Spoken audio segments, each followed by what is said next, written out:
किसी के मन की बातें पढ़ने के लिए आपको 3 तरीके पता होने चाहिए।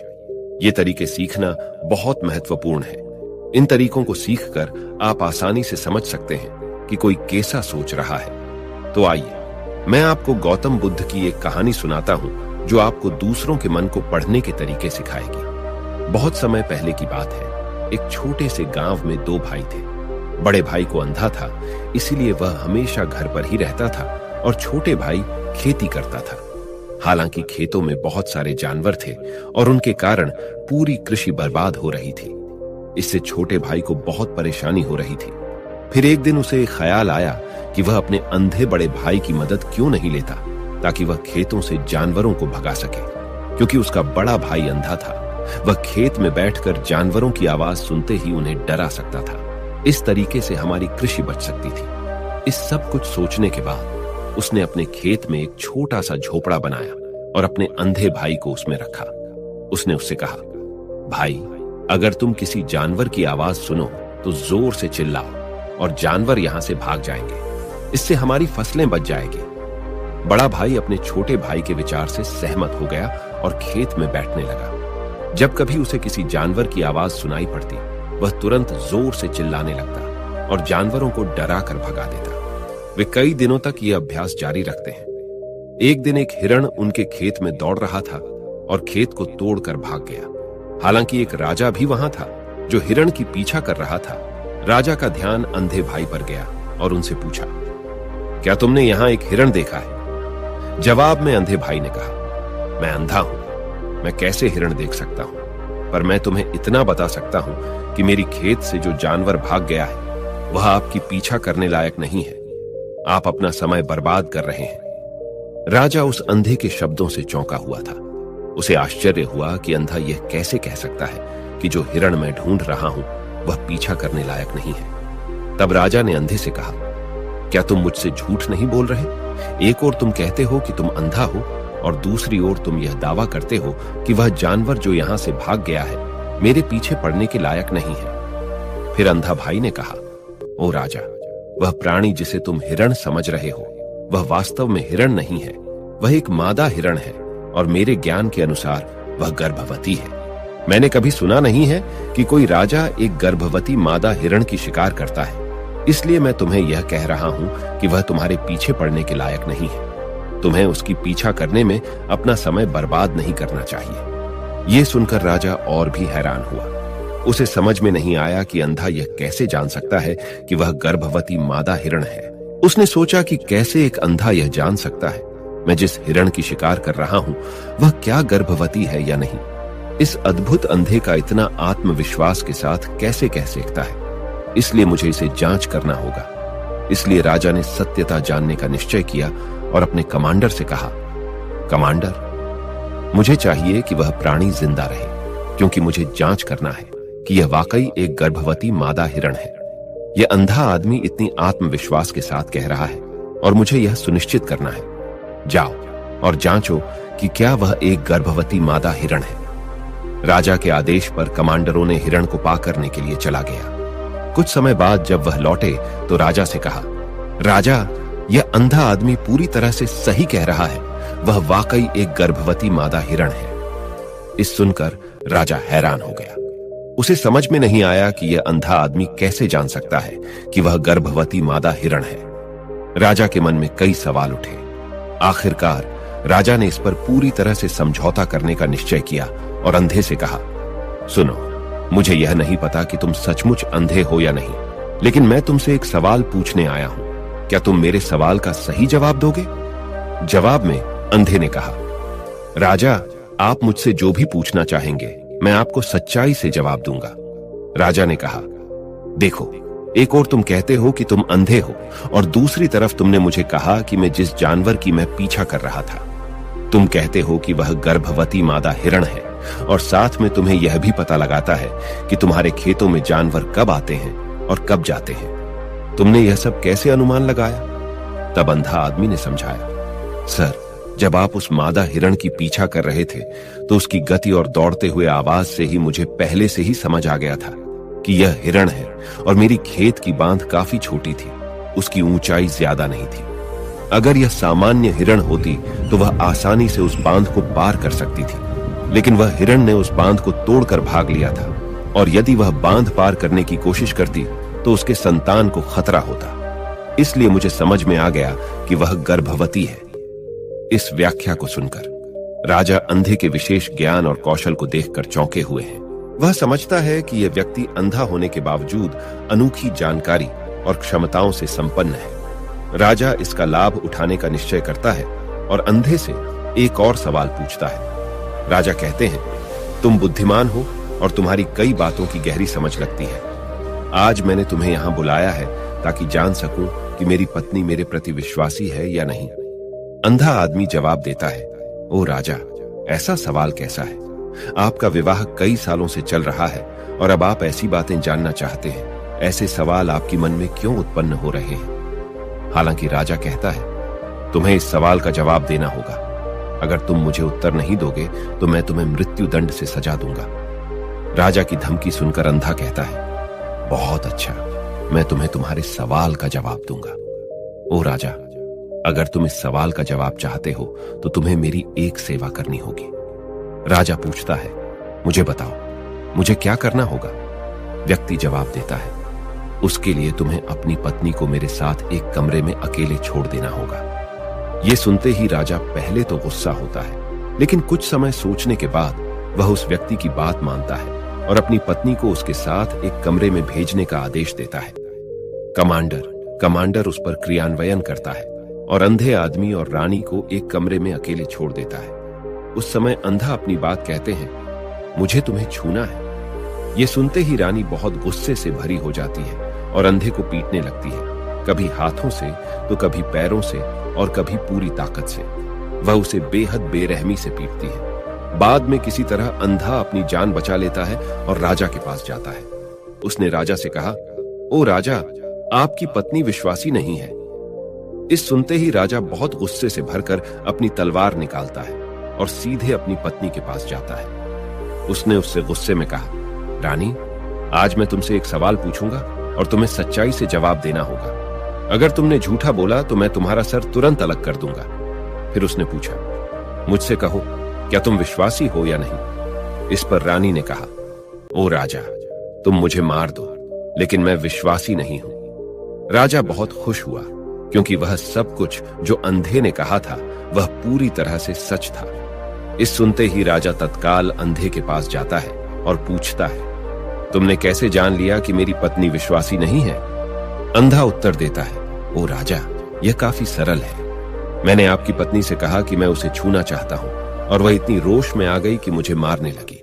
वफादार औरत कैसे किसी अन्य पुरुष को छू सकती है? जब मैंने उससे कहा कि मैं उसे छूना चाहता हूं, वह मुझे इनकार कर सकती थी, लेकिन उसने मुझे मारना शुरू कर दिया और उस प्रक्रिया में उसने मेरे पूरे शरीर को छुआ। अब तुम मुझसे बताओ, इस प्रकार की औरत विश्वासी कैसे हो सकती है? राजा कहता है, तुम बहुत बुद्धिमान हो। ठीक है, तो चलो आगे बढ़ते हैं। उसके बाद वह जोर से कहता है, एक और सवाल का सही जवाब दो और मैं तुम्हें यहां से जाने दूंगा।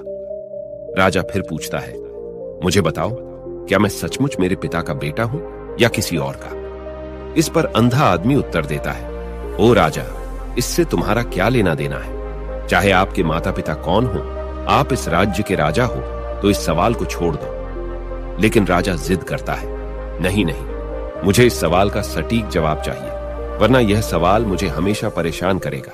इसलिए मैं सच्चाई जानना चाहता हूं। अगर तुम सही जवाब दोगे तो मैं तुम्हें यहां से जाने दूंगा। अंधा आदमी उत्तर देता है, ओ राजा, मेरे लिए इस सवाल का उत्तर देने के लिए तुम्हें अपनी मां के पास जाने की कोई आवश्यकता नहीं है। मैं अभी बता सकता हूं कि तुम किसके बच्चे हो, लेकिन उससे पहले मैं चाहता हूं कि तुम मुझसे वादा करो कि तुम मुझसे गुस्सा नहीं करोगे। राजा कहता है, हां, मैं वादा करता हूं कि मैं गुस्सा नहीं करूंगा। फिर अंधा आदमी जवाब देता है, ओ राजा, मैं तुम्हें बताने की आवश्यकता नहीं है कि तुम सचमुच अपने पिता के बच्चे हो। मैं तुम्हें अब बता दूं कि तुम मेरे स्वामी, राजा और परमेश्वर के पुत्र हो। मैं वादा करता हूं कि मैं आपसे गुस्सा नहीं होऊंगा। फिर अंधा राजा से कहता है, तुम सचमुच अपने पिता के बच्चे हो, लेकिन तुम एक कंजूस व्यापारी की छाया में भी हो। यह सुनते ही राजा बहुत खुश हो जाता है और तत्काल अपनी मां के पास जा जाता है। उससे कहता है, मां, कृपया मुझे सच बताओ, क्या मैं सचमुच अपने पिता का बच्चा हूं या किसी अन्य का? अगर तुम मुझे सच नहीं बताओगी तो मैं यहां ही अपनी जान दे दूंगा। मुझे सच बताओ क्या है। राजा की मां कहती है, पुत्र, तुम सचमुच अपने पिता का बच्चा है, लेकिन तुम एक कंजूस व्यापारी की छाया में भी हो। जब मैं नहाकर अपनी आवश्यकता अनुसार देख रही थी तो मैंने तुम्हारी ऊपर कंजूस व्यापारी की छाया देखी। यह सुनते ही राजा बहुत खुश हो जाता है और तत्काल ही अंधे के पास लौटता है। उससे पूछता है, तुमने कैसे जान लिया कि मेरी ऊपर कंजूस व्यापारी की छाया थी? अंधा जवाब देता है, ओ राजा, आप मुझसे कई सवाल पूछते हैं और मैंने सभी के सही उत्तर दिए हैं। अगर आप कोई अन्य राजा होते तो मैंने अब तक कई पुरस्कार प्राप्त कर लिए होते, लेकिन आपने मुझे कुछ नहीं दिया। मैंने अब तक एक भी पैसा नहीं लिया है। इसी से मैंने अनुमान लगाया कि आप बहुत कंजूस हैं। यह सुनकर राजा हंसते हुए कहता है, जो भी तुम मांगोगे मैं जरूर दूंगा, लेकिन मुझे बताओ, तुम कैसे जान लेते हो क्या सही है और क्या गलत, और तुम इतने सटीक और निष्कलंक उत्तर कैसे दे सकते हो? अंधा आदमी कहता है, ओ राजा, मैं प्राकृतिक रूप से अंधा हूं। अगर मेरी आंखें होती तो मैं किसी के विचारों को आसानी से समझ सकता। मन का अपनी भाषा होती है और इस भाषा को किसी के शरीर की क्रियाओं में देखकर समझा जा सकता है। व्यक्ति की आंखों, होंठों, काम करने के तरीके और उनकी गतिविधियों को देखकर हम समझ सकते हैं कि उसके मन में क्या चल रहा है। इस पर आधारित हम किसी की विचारों को जान सकते हैं। लेकिन मैं अंधा हूं, इसलिए मुझे क्रियाओं के माध्यम से जानना पड़ता है। अगर मुझे कुछ जानना होता है तो मैं अगले व्यक्ति को कार्य सौंपना पड़ता है। देखना होगा कि वह कैसे काम करता है और उसके आधार पर मैं समझ सकता हूं कि उसके मन में क्या चल रहा है। इस सुनते हुए राजा पूछता है, क्या इसका मतलब है कि मैं भी किसी के विचारों को जान सकता हूं? इस पर अंधा आदमी कहता है, बिल्कुल, आप भी किसी के विचारों को समझ सकते हैं, लेकिन उसके लिए आपको पहले अपनी आत्मा पर काम करना पड़ेगा, और वह काम है अपनी मानसिकता को शांत करना, अपनी मानसिकता को वर्तमान में लाना। इसके लिए आज मैं आपको 3 तरीके बताऊंगा, और ये 3 तरीके बहुत ही सरल और आसान हैं। लेकिन राजा, इससे पहले आपको एक चीज करनी होगी, अपनी मानसिकता को संकेंद्रित करें। हम जब अपनी मानसिकता को संकेंद्रित करते हैं तब हम दूसरों के विचारों को समझ सकते हैं, क्योंकि वह व्यक्ति वर्तमान में सोच रहा है, और हमें भी अपनी मानसिकता को वर्तमान में लाना होगा, तभी हम उनके विचारों को समझ सकते हैं। अगर हम पिछली घटनाओं के बारे में सोच रहे हैं तो हमें यह कैसे पता चलेगा कि दूसरा व्यक्ति वर्तमान में क्या सोच रहा है, क्योंकि हम पिछली घटनाओं में लिपटे हुए हैं। तो किसी के विचारों को जानने के लिए सबसे पहले हमें अपनी मानसिकता को संकेंद्रित करना होगा और उसे वर्तमान में लाना होगा। उसके बाद यह व्यक्ति राजा से कहता है, राजा, मैं जरूर 3 तरीकों को बताऊंगा जिनसे आप किसी के विचारों को आसानी से समझ सकते हैं। इसके बाद अंधा राजा से कहता है, राजा, पहला तरीका है आंखों पर ध्यान देना। किसी से बात करते समय सबसे महत्वपूर्ण यह है कि हम उसकी आंखों में देखें, क्योंकि आंखें बोलती नहीं, लेकिन वह बहुत कुछ कहती हैं। अगर हम उस व्यक्ति की आंखों में के संकेतों को समझना सीख जाते हैं तो हम जान सकते हैं कि उनके मन में क्या चल रहा है, वह क्या सोच रहे हैं और वह क्या करने वाले हैं। मेरी अपनी आंखें नहीं हैं, लेकिन मैंने यह कौशल प्रिय गौतम बुद्ध से कई साल पहले सीखा था। वह मेरे शिक्षक और मार्गदर्शक थे। उस समय मेरी आंखें थीं और मैं सिर्फ उनकी आंखों के माध्यम से लोगों के विचारों को समझ सकता था। इसीलिए अगर आप भी दूसरों के विचार जानना चाहते हैं तो आपको उनकी आंखों पर ध्यान केंद्रित करना चाहिए, जैसे कि उनकी निगाह, वह कहां देख रहे हैं और किस दिशा में है। अगर जब आप उनसे बात कर रहे होते हैं उनकी आंखें इधर उधर घूम रही हों तो यह मतलब है कि वे बातचीत से बचने का तरीका ढूंढ रहे हैं और कोई शायद झूठ बोल रहा हो। अगर व्यक्ति सीधे नजर से टकरा रहा है तो यह मतलब है कि उसका डर है कि उनका झूठ प्रकट हो सकता है और लोग सच्चाई को जान लेंगे। लेकिन अगर उनकी आंखें बिना हिले आपको देख रही हैं तो वह शायद ईमानदार हो सकते हैं और उन्हें आपसे बात करना और अपने विचार साझा करना है। इसके अलावा देखें कि उनकी भौं कैसे हिल रही है। अगर वह दूसरी ओर देखते हुए उनकी भौं नीचे जाती है तो वह शायद कुछ सोच रहे हैं या किसी अन्य चीज के बारे में चिंतित है। अगर उनकी भौं ऊपर जाती है और उनकी आंखें बड़ी हो जाती हैं तो वह आश्चर्यित या जिज्ञासु हो सकते हैं जिन्हें आपके विचारों के बारे में। यहां तक कि देखें कि उनकी पूंजी इतनी बड़ी या छोटी है। पूंजी आंख का काला हिस्सा होती है। अगर पूंजी बड़ी होती है तो यह मतलब है कि वह आपको पसंद करते हैं या आपके कहे को पसंद कर रहे हैं। वह उत्साहित या खुश हैं। अगर पूंजी छोटी होती है तो यह मतलब है कि वह आपको पसंद नहीं करते हैं या आपके कहे को पसंद नहीं कर रहे हैं। वह असहज या गुस्से में है। इसके अलावा देखें कि उनकी आंखों की सफेदी कितनी लाल है या कितनी सफेद है। आंख का सफेद हिस्सा स्क्लेरा कहलाता है। अगर स्क्लेरा लाल होती है तो यह मतलब है कि वह थके हुए, तंत्रित या बीमार हो सकते हैं। वह आपसे बात करना नहीं चाहते होंगे। मैं एक समय याद करता हूं जब मैंने एक थके हुए व्यक्ति से मिला था जो यात्रा कर रहे थे। हम जब बात कर रहे थे तो उसकी आंखें बहुत घूमती रहती थी, मुझे कभी देखती नहीं। इससे दिखाई देता था कि उसको चिंता थी और वह जल्दी जाना चाहता था। मुझे लगा कि वह कुछ छुपा रहा हो सकता है। वह मेरे साथ बात करना नहीं चाहता था, इसलिए मैंने उससे और सवाल पूछे। मैंने पता लगाया कि उसका एक गुप्त योजना था। इसी तरह अन्य भी चेहरे की भावनाओं की अन्य व्यक्तिगत व्यवहार होते हैं जो हमें आसानी से व्यक्ति के विचार समझने में मदद कर सकते हैं। कभी कभी व्यक्ति अपने चेहरे के माध्यम से विभिन्न व्यवहार दिखाता है। यदि आप किसी के चेहरे के अभिव्यक्ति पर ध्यान देते हैं तो आप आसानी से समझ सकते हैं कि वह व्यक्ति निराश है, बहुत दुखी है या बहुत खुश है। आप यह भी समझ सकते हैं कि वह अंदर कैसा महसूस कर रहे हैं, और ये सब बातें उनके चेहरे की अभिव्यक्ति के माध्यम से निश्चित की जा सकती हैं। ओ राजा, चेहरा एक चित्र की तरह है जो दिखाता है कि लोग अंदर कैसा महसूस कर रहे हैं।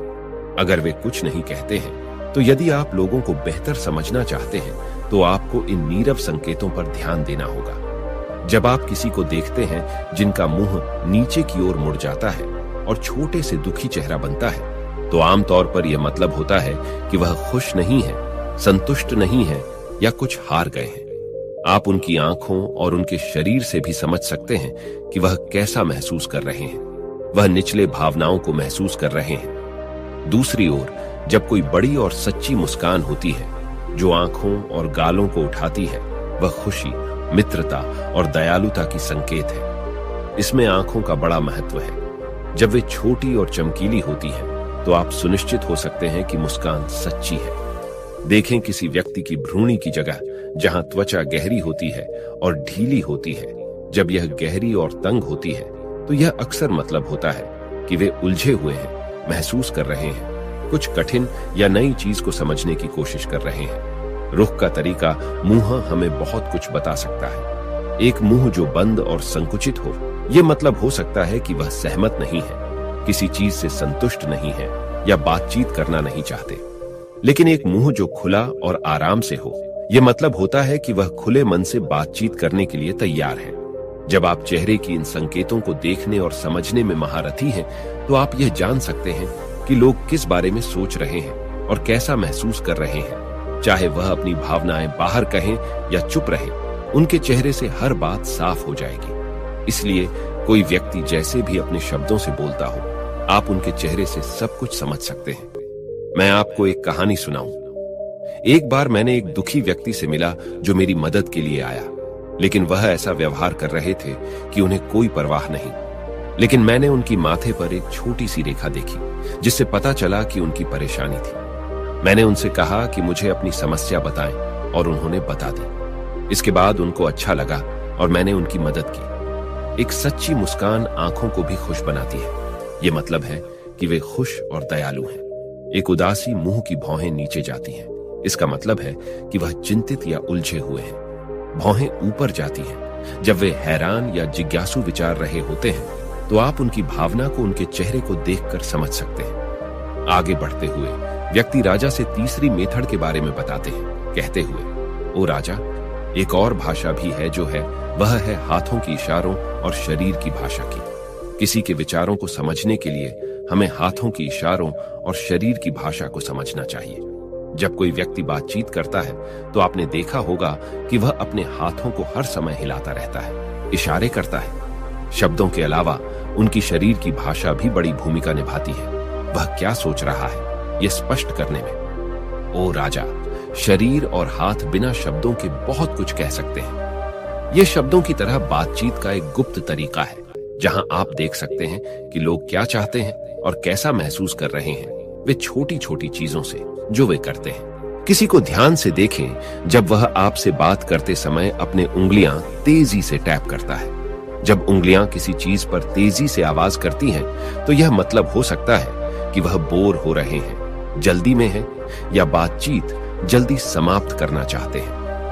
मैं एक वक्त स्मरण करता हूं जब मैंने एक व्यक्ति से मिला जो मुझसे कुछ बेचना चाहता था और वह यही इशारा करता था।